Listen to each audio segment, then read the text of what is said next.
Saudamos a todos irmãos, irmãs, amigos e amigas com a graça e a paz do Senhor Jesus. Uma vez mais aqui estamos para juntos estudarmos a Bíblia. Ficamos felizes, agradecidos a Deus por Ele nos conceder este dia, nos conceder estes momentos. E somos agradecidos a Deus também por cada um de vocês que estudam conosco a Bíblia a cada dia, vocês que compartilham esses estudos com outras pessoas, outros grupos. Queremos agradecer a todos vocês que são inscritos no canal Hora Tranquila no YouTube. Se você ainda não é inscrito, inscreva-se, entre no YouTube e digite Hora Tranquila. Vai aparecer ali o nosso canal, você clique em inscrever-se, que está em letras vermelhas. O YouTube, sempre que você acessar, você encontrará lá os nossos estudos. Você não precisa deletar como no WhatsApp, por exemplo. Tem que deletar para não ficar pesado no telefone, para poder abrir espaço. E o YouTube não. Sempre que você acessar em qualquer lugar do mundo você estiver, você vai ouvir as mensagens e os estudos do Hora Tranquila. Então, quando possível, inscreva-se no nosso canal. Queremos também agradecer a vocês que nos escrevem dizendo de onde estão acompanhando os estudos. Mandamos um alô especial para Solange Terezinha de Souza, é de Triunfo, no Rio Grande do Sul. Norian Castro é de Manaus, Amazonas. Leonor Maia e Albino são de Portugal. Manuel Fernandes é de Brockton, aqui em Massachusetts, Estados Unidos. Nazilda Ildete de Souza é de Mauá, São Paulo. Jacira Lage é do Rio de Janeiro. E todos os demais que nos escrevem, agradecemos e sempre mandaremos alô para vocês. Iremos orar. Eterno Deus e Pai que estás nos céus, uma vez mais estamos em Tua presença agradecidos pelas bênçãos que nos tens concedido, agradecidos pela vida e por estes momentos que temos para estudar a Tua Palavra. Pedimos a unção do Teu Espírito Santo para que possamos entender e aceitar e colocar em prática em nossa vida. Abençoa todos os que estudam conosco, especialmente os que estão tendo as suas lutas, seus problemas, as suas necessidades. Dê vitórias a cada um, Pai, conforme a Tua vontade, em nome de Jesus. Amém. Estamos esta semana falando sobre nós esperarmos no sofrimento, esperarmos na provação, na aflição.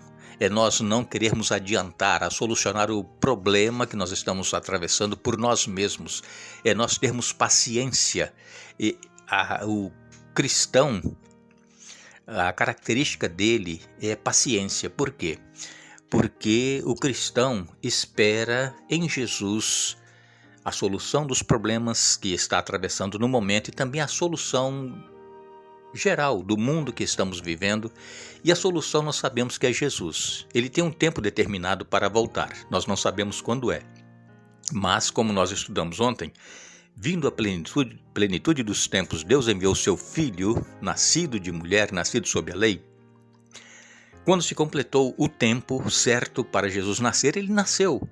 Se passaram 4.000 anos desde a promessa lá no Éden até quando Jesus nasceu. Hoje já se passaram 2.000 anos que Jesus prometeu que vai voltar. E nós ainda não sabemos quanto tempo nós vamos esperar. Mas a certeza é que ele vai voltar. E a solução para este problema que nós estamos vivendo no mundo, problemas de conflitos,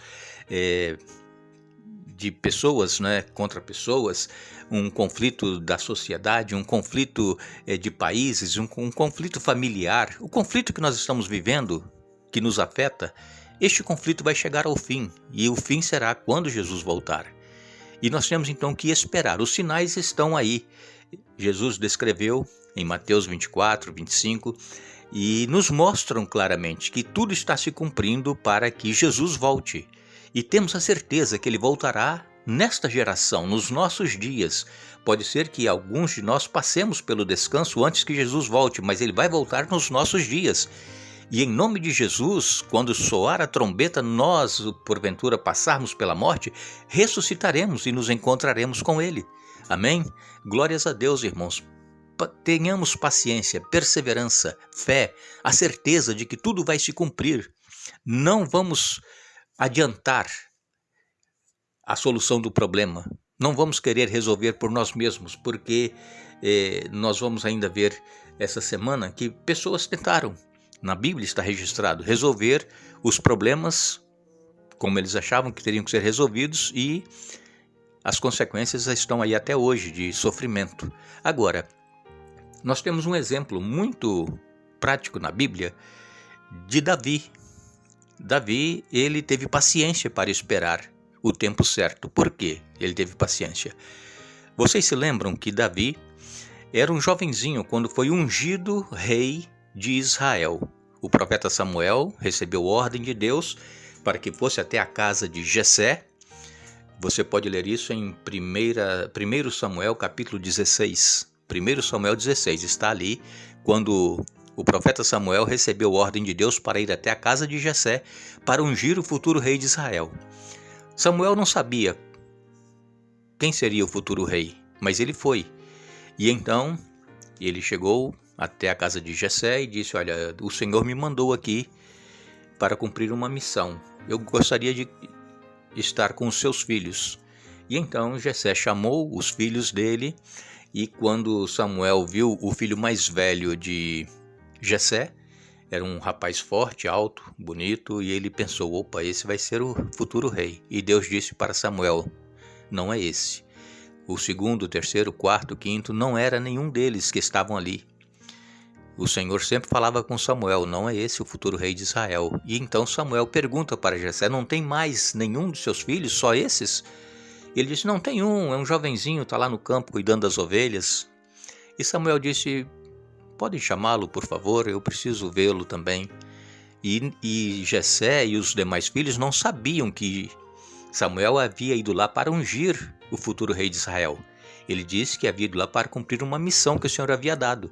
E quando chega Davi, aquele jovenzinho ruivo, o Senhor fala com Samuel: é esse. E então Samuel diz: olha, eu estou aqui para ungir o futuro rei de Israel, e o Senhor me mostrou que é esse jovenzinho. Deste dia em que Davi foi ungido rei, até quando ele assumiu o trono, se passaram mais ou menos 18 anos. Imaginem só, 18 anos. Imaginem Davi sabendo que ele seria o futuro rei de Israel, ele um jovem, um adolescente, né, para jovem, e com toda aquela energia, e quem sabe ele querendo logo, né, que chegasse o momento dele ser o rei de Israel. Mas demoraram 18 anos e ele não se precipitou. Davi, ele foi chamado por Salomão, por Saul, que era o rei de Israel, e Saul já havia sido rejeitado por Deus, mas continuou ainda reinando, mas havia sido rejeitado por causa da sua desobediência. E então Saul chama Davi para tocar harpa para ele, e Davi então tocando harpa para acalmar o rei nas suas noites de insônia, nos problemas que ele tinha. E Saul, ele várias vezes tentou tirar a vida de Davi. Certa vez Davi estava ali tocando a sua harpa e Saul pega a sua lança e joga contra Davi, e Davi se esquiva, né, sai de lado e a lança passa. Saul, ele tinha ciúmes de Davi, que havia sido escolhido para ser o futuro rei de Israel. Na lógica seria Jonatas, que era filho de Saul, mas Deus também não escolheu o filho de Saul. Jonatas escolheu um de fora da casa de Jessé, e que seria da linhagem em que viria Jesus, o Salvador do mundo. Mas então, irmãos, Davi esperou cerca de 18 anos. Que espera, que paciência, não é mesmo? Para assumir o trono. E em várias oportunidades Davi teve para tirar a vida de Saul. Mas vejamos aqui, olha, 1 Samuel 26, de 1 a 11, diz assim: alguns homens de Zif foram até Saul em Gibeá para lhe dizer: Davi está escondido na colina de Aquilá, em frente ao deserto de Gesimom. Então Saul escolheu 3.000 dos melhores soldados de Israel e saiu para perseguir Davi no deserto de Zif. Acampou à beira da estrada ao lado da colina de Aquilá, junto ao deserto de Gesimom, onde Davi estava escondido. Quando Davi soube que Saul vinha vindo atrás dele no deserto, enviou espiões para confirmar a notícia de que Saul havia chegado. Então Davi foi ao acampamento de Saul para ver o que se passava por lá. Saul e Abner, filho de Ner, comandante do seu exército, dormiam dentro de um círculo formado por seus guerreiros.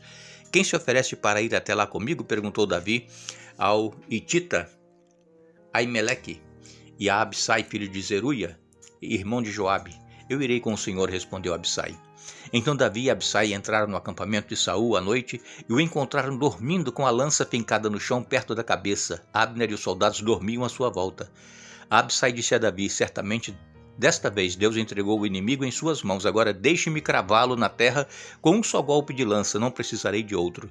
Não o mate, disse Davi. Ninguém será considerado inocente se atacar o ungido do Senhor.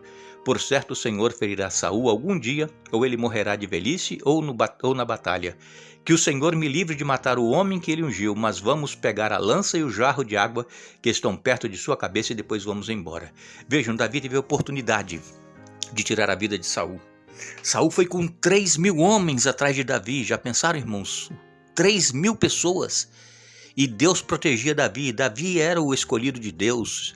E agora Davi ali tem oportunidade porque eles caíram num profundo sono. Deus fez com que eles dormissem e não acordassem com a chegada de Davi. Davi disse: não, eu não vou ferir o ungido do Senhor. Ele vai morrer de velhice ou vai morrer na batalha, mas eu não posso tirar a vida de Saul. E ele continuou esperando até que no fim, quando depois que Saul, numa batalha, ele tira a sua própria vida juntamente com o filho, eles se lançam sobre uma lança e se matam. Vejam que aí que Davi vai assumir o trono. 18 anos de espera. Quantos anos nós temos esperado, irmãos, para a solução do nosso problema? Davi não procurou resolver à sua maneira, ele esperou o momento certo. E Davi era um homem de guerra. Vejam que 3.000 homens atrás de Davi. Davi era guerreiro, Davi era um homem valente, Davi era um homem destemido. Por quê? Porque o Senhor estava com ele. Davi, ele é chamado o homem segundo o coração de Deus, porque ele era um ser humano como nós, tinha seus erros, suas falhas, seus pecados, mas ele se arrependia e Deus perdoava. Assim também Deus quer nos perdoar. Todos nós erramos, todos nós falhamos, mas nós precisamos confessar a Deus o pecado, o erro que nós cometemos. E quando nós confessamos com sinceridade de coração e abandonamos esse pecado, esse erro, essa falha, Deus nos perdoa e nós continuamos a nossa caminhada. Então eu quero animar a cada um de vocês que estão passando por um crisol e não estão tendo paciência para esperar, esperem no Senhor. Ele fortalecerá o seu coração, Ele vai te dar a vitória.